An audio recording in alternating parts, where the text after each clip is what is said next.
Since you have served in the military, there is something really interesting about people who serve in the military. You have boots on ground, which means that if you find yourself Superman, if you find yourself in the battlefield, for example, there is something about belonging to a cult or belonging to a group, belonging to a brotherhood of sorts, that if you see someone in the same group, same clan, being injured or being in harm's way, something about you kicks in and you're more than willing to self-sacrifice. It's like there was an incident that took place in New York in the 1980s, 82, 83. And there was a cop just walking around, make sure things are okay. It was late at night on a bridge. And he saw this young man at the edge of the bridge. And he was about to jump. And the cop asked, "What the hell are you doing?" And he says, "I can't do it anymore. I just can't do it anymore." And as he jumps, the cop grabs his hand. And he's just hanging on to his arm. But the kid was a little too heavy for the cop, so he's slipping, and the cop is also feeling that he's being lifted from the ground, that if the kid goes, he's going to go as well. And this kid says to him, "Let go of my arm. You're coming in with me otherwise." And the cop says, "You go, I go." And there are these moments that all of us have, where you have this mechanism inside you. And I'm not quite sure how it works. My wife and I were talking this morning, and she was preparing to give a lecture to her students. She also teaches. And, my brother doesn't play my father doesn't play music at all. He doesn't enjoy, he does enjoy listening to it, but he doesn't play instruments. So I remember when I was learning how to play the santur, there were moments, and it's a Persian classical instrument. There were moments where I hit the wrong key, and all of a sudden my father's head would go up and say, that wasn't right. In other words, there is something about us that recognizes when something is out of tune, something is out of place. You don't know the person, but you walk into a room and you feel as if the air is thick, that you're about to suffocate. And, it's a complete stranger, and you realize that he is young and he's about to commit suicide, and you try to reason with him, he doesn't budge, and then you grab onto him. And despite the fact that as a cop, you have a family, you have kids, you have parents, you have all these hopes and dreams that you want to, accomplish in your life, and your kids depend on you, your wife depends on you. But in that particular moment in time, none of those things matter. As if you're connected to an idea or to a feeling that is so grand that it has more power to guide you than your own pathetic little life. And that's what boots on ground basically is. You go to Iraq, you go to Afghanistan, you go to Somalia, you go, even the riots in Washington, when it took place, that as a cop, you see this crowd, 7,000, 10,000 people, they're going to assault you, but you stand for something. You don't even understand what it is that you stand for, but all you know is that there is this feeling about you and you want to protect it. It's like as a kid in Iran when there was this revolution. I'm like a 14-year-old kid. Do I know much about philosophy? No. Do I know much about the social structure? No. Do I know anything about justice, equality? No. All I know is that there are all these people in the streets. They're all shouting. They're connected to some sort of a pain. They want justice. They want equality. They want money, man. They want their kids to go to a good school.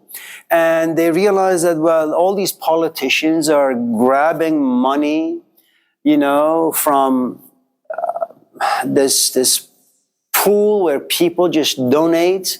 They're stealing it, and they want justice. And as a kid, you just kind of get sucked into this pool, and then your time in the military is finished. And then you come back to Oakland. So, what is there to fight for? My kid screams because he wants milk. So I got to go to Costco, stand in line for 10 hours. That's pathetic. Then I go home. My wife says, "Where's the goddamn milk?" Okay, then I go to class. My instructor says, "What happened to your essay?" And if you had written the essay, he says, "The essay was pathetic."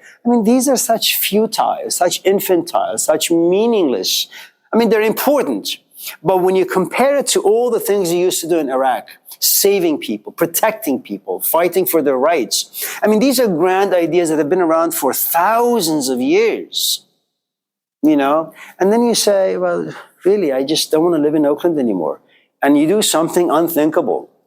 You go and say, I want to go back to Iraq for my second or third or fourth term. So what?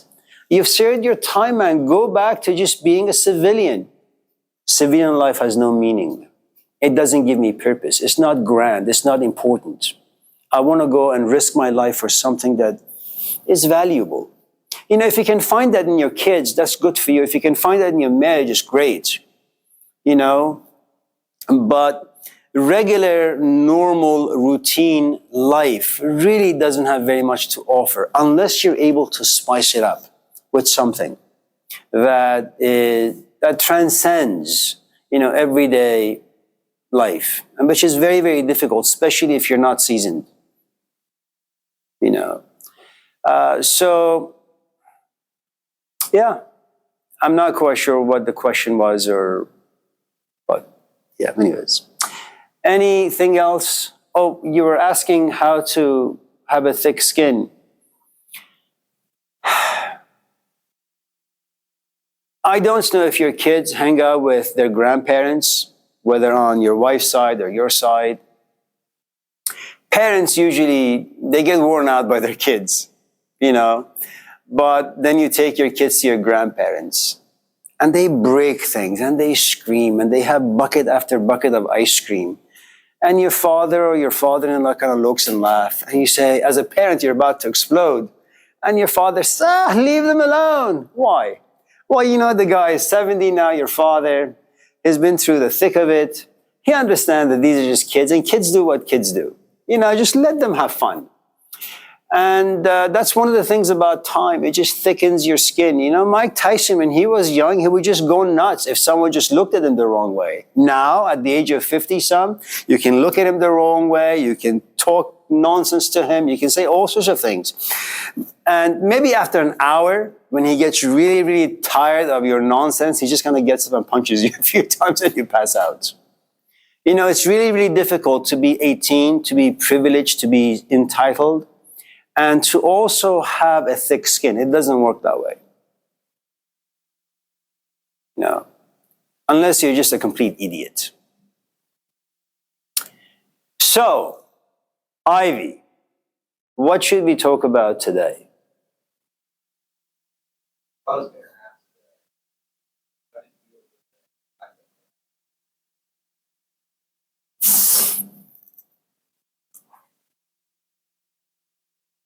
That's such a good question. Such a difficult question. You have to be a superhero to be able to approach that question, and there is only one superhero in this class, and that's Ethan, right? Motivation. There are a couple of things you can do depending on how honest and how sincere you are. You can go to Barnes and Nobles and buy one of those self-help books. You can go to YouTube and Google some, or not Google, but in its search engine, just type, you know, like Eckhart Tolle or Sadhguru or someone like that, or Jordan Peterson. And they can inspire you for 5-10 minutes.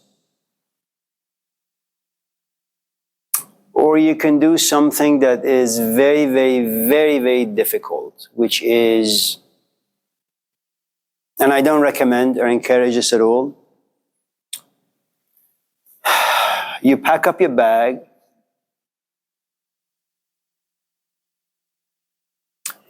and no, don't pack up your bag. Just start going to classes. Try out Laney classes, try out Berkeley classes, go to Yale, go to Harvard, and see if there is a living, a quacking human being with whom you can resonate, you can connect, that there is this sense of relatability, that they can talk about things that you only feel, but you can't really understand, you can't really see.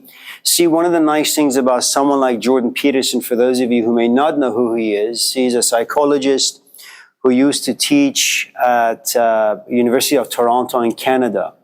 One of the nice things about Jordan Peterson, and go and check him out, he's really quite good in many ways. He's got some limitations, but nevertheless. So what happens is, let's say Ivy, that you're just depressed, okay? And the problem with depression is that you have a lot of emotions that you can't see. You feel them, but you don't understand them. They're not visible to you. They're hidden, you know? And you want to figure out what the hell is wrong with you. You know, it's like sometimes I feel as if my face is just all wrinkled up. I don't know why I feel that way sometimes. And all of a sudden I say, okay, let me go look myself in the mirror. And the mirror reflects back to me the reality of who and what I am. And I look at my face and I say, oh, okay, I'm not that bad just yet. Okay. So all of us in this class have feelings that it kind of creates sort of a chaos inside us. It creates mood swings. You have anger issues. You kind of are pushed into becoming mute and helpless. And then you walk into, say, YouTube Jordan Peterson, and you want to hear something about depression. And say what he does is that he puts language to emotions. And for the first time in your life, you see your feelings, your emotions, your mood swings in a container. And you can see the container. And you say, now I see. And that anchors you. So whenever you get depressed, now you have the language. But it helps you in other ways as well. You get together with Nayan, you get together with Alex, you get together with Superman and Deontay, and they say, so what the hell is wrong with you? You're so quiet. Now you're able to put your feelings into language. And the more you do it, the more you have access to your inner world. It's no longer a mystery to you. It's what they call self-knowledge. Now, the problem with going to YouTube and just checking out Jordan Peterson is that there comes a point where you want more than an online relationship. In other words, you just don't want to go YouTube, have someone just lecture at you or talk to you. Okay? It's far too kind of removed from you. So what you want to kind of just go around, hitchhike emotionally, and if you find a class, and a class is going to be guided by an instructor, if you find an instructor that is able to put words to emotions and then explain things really, really well, stay there. That is your hub. That is your sun. That is your oxygen. Stay there as long as you possibly can. And when your self-knowledge grows, then there comes a point where you say, I no longer need that. It's very much like food. You know, you may be hungry for Zachary's pizza. I mean, you're salivating like a dog the moment you just hear the word Zachary's. And you go in there, you know, you wait 40 minutes, and then this large deep dish spinach mushroom pesto comes your way. You sit, you eat 4 slices, and when it comes to the 5th one, you realize you're about to throw up. And you just tell the waitress, can you just box this up? But you're so full of Zachary's, the idea of going home and eating more slices is just unthinkable to you. And then there is a homeless person sitting, and you give the box away. And that's about like $50 worth of food. But you're willing to give it away because you're just full. So there comes a point in all relationships that your desire to be in that relationship just goes away. Now you can walk a solitary life. But there are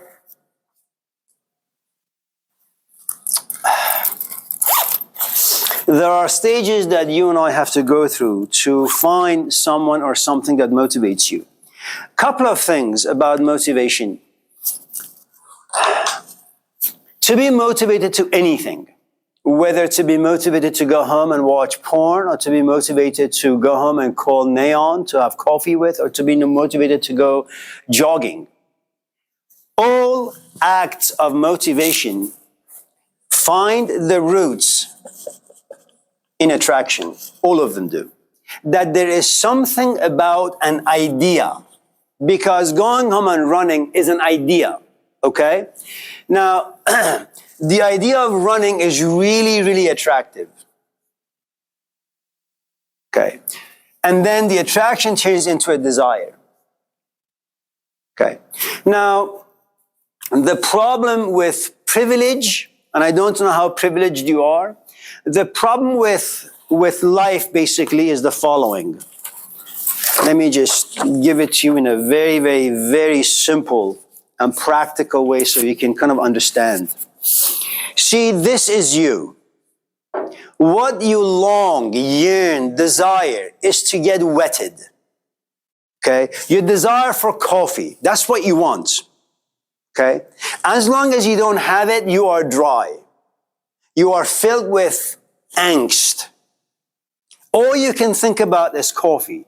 Like all you want to think about is, I want to be motivated. And your motivation has its link to drinking coffee. So this is you. Okay. What's your name? Coffee. How old are you? Coffee. What do you want to do in life? Coffee. Who are you? Coffee. Okay. You see this? It's wet, but it's not dripping. It's not yet fully saturated.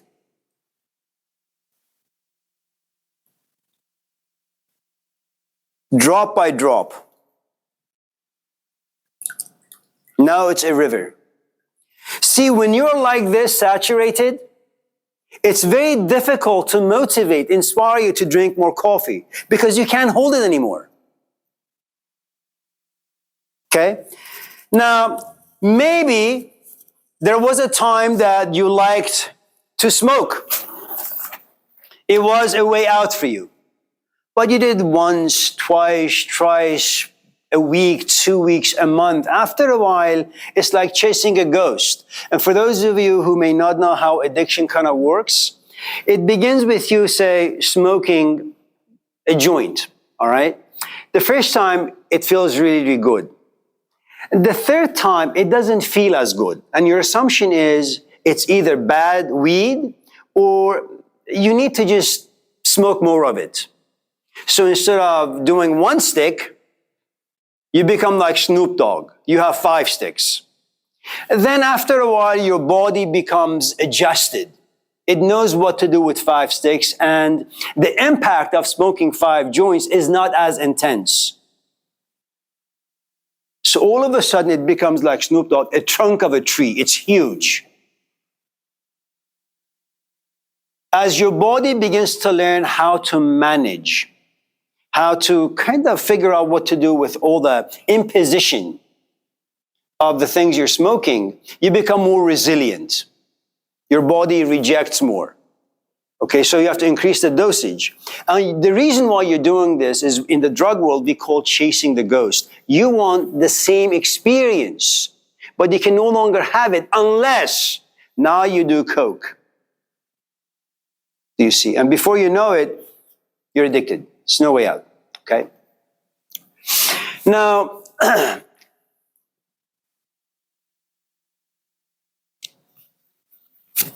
you've had a lot of time on your hands, so you've read a lot of books. You have a good amount of angst inside you, okay? Chaos, tornadoes, tsunamis inside you. And because you've read books, you have the language. So you've spoken about your issues to people. And after a while, you get tired of hearing your own voice. And you're tired of hearing their advice, okay? So you hear them, you say, yeah, it's right, but you can't motivate yourself to act on them, okay? You have read, and they make sense, but it's no longer really that interesting. You watch enough movies. So you've done a lot of things like drinking coffee. Now, when someone says, go read this book, you say, you know, I've read 1,000 books. All right, so I can read 200 pages, and it may have 2 or 3 interesting paragraphs. But for the most part, it's the same. And then after a while, you say, there is nothing inspiring out there. You ask any of us in this classroom in long-term relationship, and we'll tell you, initially it was inspiring. We sat, we talked, we were profoundly attentive to our companion's words. As time passes, you listen less. You're less interested. That stage is past now. Hi, honey, how you doing? Good. How are you? Great. What do you want to talk about? Nothing. Leave me alone, please. And now your question is, well, how do I put some juice in this relationship? Why the hell would you want to put juice in the relationship? This is the way life works. The best thing you can do, be courteous, be respectful, walk with a good amount of dignity. Don't harass your wife. If she wants to do work, let her do work. If you want to do work, just do work. Let her not harass you as well. You know, when you don't understand the basics of life, then you try to kind of manufacture things. And in the long run, it's just going to backfire. Now, let me approach this in a couple of ways. In the Greek world, there is a horse that's called Pegasus. Now, Pegasus is a horse that usually just walks on ground. What this horse doesn't know is that on her side, there are two wings. Two wings. That the horse also has the option to fly and not just walk. You know, it's like for the longest time, what you and I needed to do was just to walk to Berkeley and then ride our horses to Berkeley and then ride your bike to Berkeley. And someone comes and says, you know, all the things, all the ways that you've been getting yourself to Berkeley, you've been on ground. Did you know that you can actually get on the plane and get there in like half a second? Really? Yeah. And so you get on the plane and you're way, way up there and you look down, life looks small. People look small. Houses look small. And you say, man, really? That's our life down there? It's so pathetic. How could anyone take anything seriously down there? I am way up here and I look down, it means nothing. Hello, Chris. Okay? It's good to see you, Chris. Good to see you. Now, there comes a point that this horse, Pegasus, feels something. Doesn't know what she feels, but she feels something, that she is incomplete. She wants something, she doesn't know what it is. She's restless. She's suffering from the psychic tension. She lives in two worlds. I love my wife, but it's just not enough. I like these books, but they no longer have anything to offer me. I don't want to give them away. Okay? So when you say, I'm looking for motivation, what you're saying is this: I used to be motivated. Classes were good, friends were good, movies were good, books were good, jogging was good, everything was good. But for some strange reason, time passed and I realized they no longer give me the feelings or the intensity or the excitement that they once did. No different than coffee. And then you should say, where should I go now? What should I do now? And little by little, you find yourself getting deeper and deeper and deeper into this thing called depression. And in depression, you feel all alone.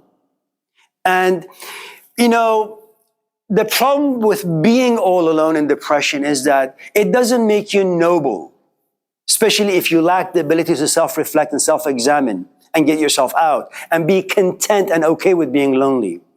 Aristotle, the Greek philosopher, had this thing, which is really, really quite eloquent, that, you know, you can be lonely in two ways.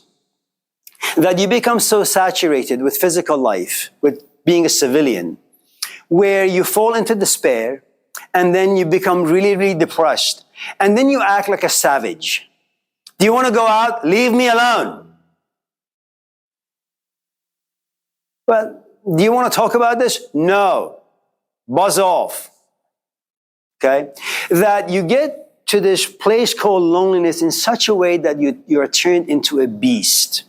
You have lost all of your sociabilities. No one likes you anymore. You don't even like yourself. That's a really, really awful way of being lonely. The other aspect or branch that Aristotle talks about is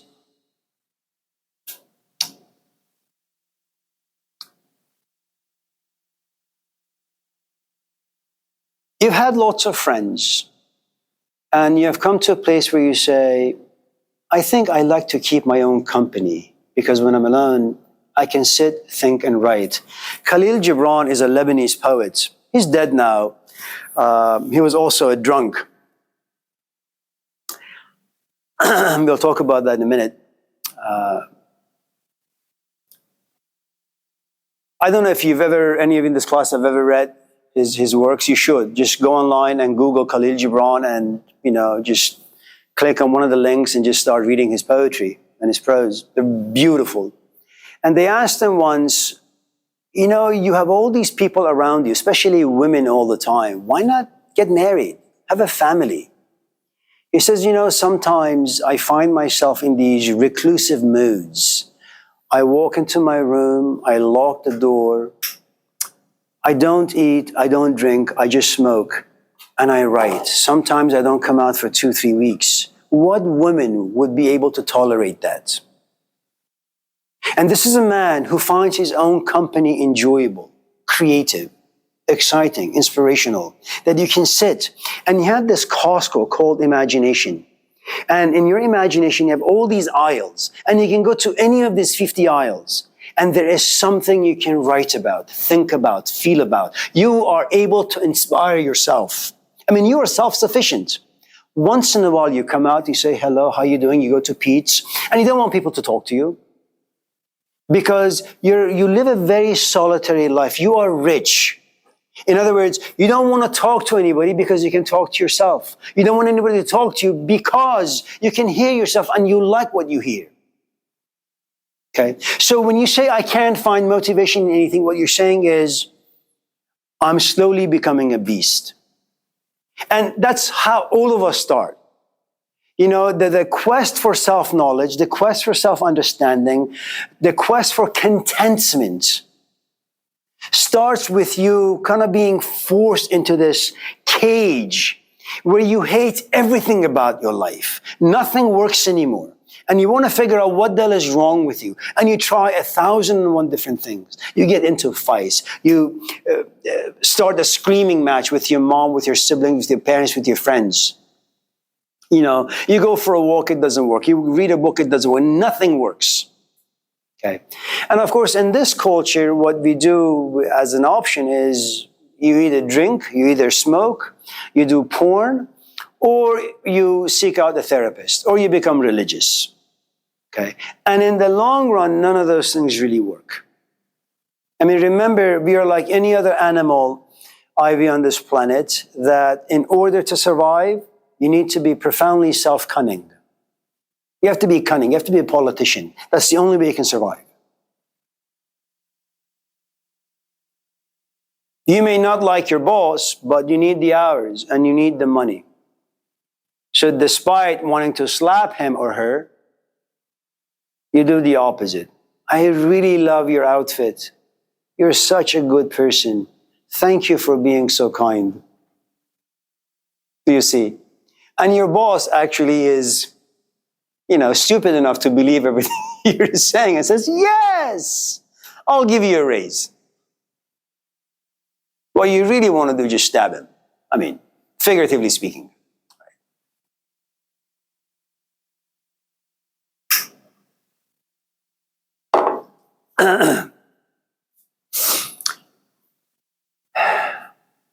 Pegasus is walking.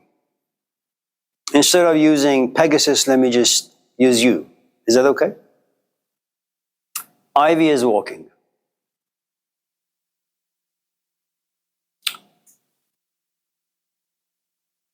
Before we do Pegasus or Ivy, let me give you another story that's from real life.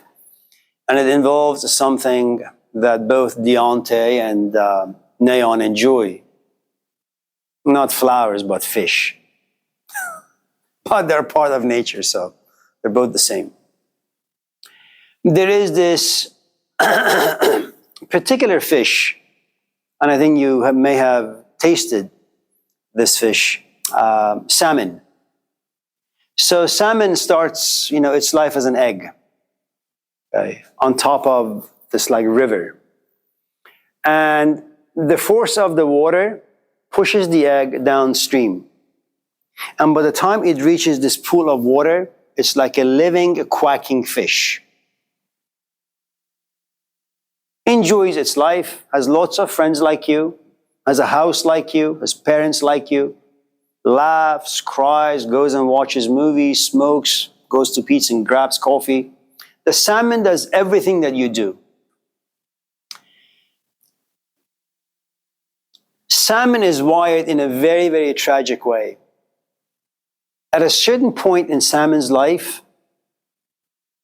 it gets assaulted by its own psyche. It says, I'm not happy. You're not happy. You're a goddamn fish. I'm not happy. What's wrong with you? You got parents, you got a good job. Everything about your life is good. Yeah, that may be so. I don't know why. I'm just not happy. What the hell is wrong with you? I don't really know. Maybe you should seek therapy. Okay. So you go to the therapist and say, what's wrong with you? I'm not happy. Well, your mom is not there? No, she's there. Your dad? Beautiful guy. Your sisters? No, I like them too. Right. You just got bad friends? No. So what the hell is wrong with you? I'm just not happy. Now, the lucky thing about the salmon fish is that the salmon is not given Prozac. Salmon does something really, really interesting. Instead of listening with the ears of its head, it begins to listen to the ears of its own intuition. I am done with listening to people. I am done with reading their books. I am done with going to YouTubes and listening to people like Jordan Peterson. I don't want to use the ears of my head anymore. I want to follow my own intuition. And that's the tricky part. Because you and I lose our instinctual abilities, our intuitive abilities, very, very young, at a very young age in life. You can no longer just go out there and have a good time. It has to go through your filtration system. The right, wrong, moral, immoral, good, bad, what of God, all that stuff. Okay? That's not the way it is for kids. Okay? And so the salmon does something really unthinkable. He says, bye mom, bye dad. Where are you going? I don't really know. I'm just going to listen to the inner voice. And begins to do something that fish usually don't do. The water is going this way and the salmon is going this way. Counter-cultural, counter-life, counter-social. But not in a mean way. And not because you're just angry. I'm not talking about the punk rock movement. Okay? And so there comes a point where the salmon realizes, well, I have this feeling that I should go up there. I'm down here, but I need to go up there. That means you have to kind of do something that fish don't do, which is to fly. You got to go upstream. I mean, that's a lot of energy and that's a lot of sacrifice. Now, keep in mind, the salmon knows the environment it has lived in for the past 20, 30 years.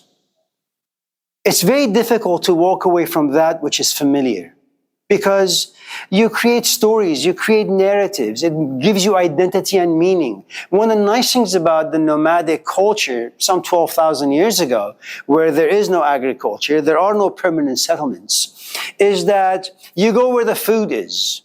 This is our land, lots of fish. You eat all the fish is gone. And then you know that you got to move. And you move. And you don't say, oh, this land is my land, I love this land. None of that nonsense. So your attachment to the land doesn't exist. Even your attachment to people don't exist. First, because they don't live that long. Second, because as you move, those who are old, sick, you just leave them in the snow to die. You don't even have a very complicated mourning ritual, grieving ritual, death ritual. You just leave them and go. If you remember New Orleans when Hurricane Katrina hit, I mean, in the highways, as you're trying to just drive away from the disaster, you know, there are dead bodies on the highway, alligators are eating them, and you just don't care. That's what a nomad is, okay? So remember, the fish is not a nomad. It has a permanent settlement, okay? And it's very difficult to walk away. Let's just say that you say, my familiar environment, psychically speaking, is I am not motivated. That's the world you know. And whenever someone says, Ivy, I will inspire you, you take one step forward and 10 backwards because you've been betrayed in the past. You were inspired, you were motivated, but only for half a second. And after a while you say, oh, I know how this works. I'll be inspired for 5 minutes, then I'll be dead. So it's really, really difficult to push you towards anything. Before I continue, let me just add a couple of more things. You know, some people can be depressed because of their brain chemistry. No amount of talk will do. What you got to give them is take them to a therapist of sorts and have them be medicated with the proper drugs. Okay? It's like their Messiah. You need to give them that. Some people are chronically depressed. Okay? Therapy is good, but you also need to give them drugs. Okay. Some people are not motivated because they see too much, they know too much, they understand too much. For those people, drugs are no good. Okay? Therapy is no good. You go to therapy because there is too much darkness inside you. You don't go to a therapist because you know too much. You already know.